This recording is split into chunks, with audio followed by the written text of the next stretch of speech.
বালতি দেখলো কি এগুলা মিষ্টি এগুলা হচ্ছে তোমার ভাগ্নের টেনা না দিলে না শুকালে আবার দিলে কি করাবেন। তো এই যে মেডিকেলের ছাদে আসিছি আমার নাতির কাপড় লেগে দিচ্ছে টেনা লেগে দিচ্ছে। গাছগুলো তো সুন্দর অনেক পুরাতন কিন্তু এই গাছগুলো দেখো কি সুন্দর সুন্দর গাছ বাতাসে তো থাকবে না ওরা কাপড়গুলো।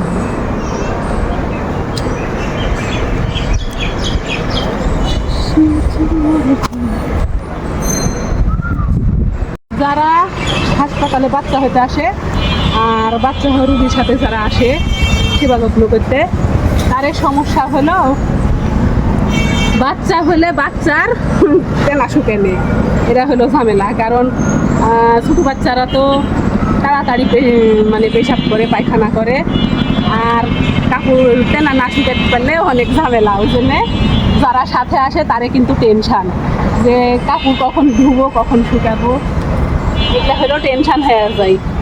আর আমি এসে দেখছি এই যে আমার মেজো মেয়ে এগুলা ধুছে কিন্তু লাগা দেওয়া হয়নি শুকাতে দেয়নি চলে গেছে ও এখন আমি শুকাতে দিচ্ছি।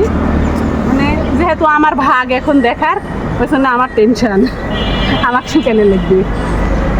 আর শুকাতে দিয়েও কিন্তু চলে যাওয়া যাবে না তো কারণ এই যে ছাদে দেখেন কতগুলো ময়লা পানি পড়া বসে না থাকলে আবার বাতাসে উড়ে গেলে আর পাওয়া যাবে না কাপড়।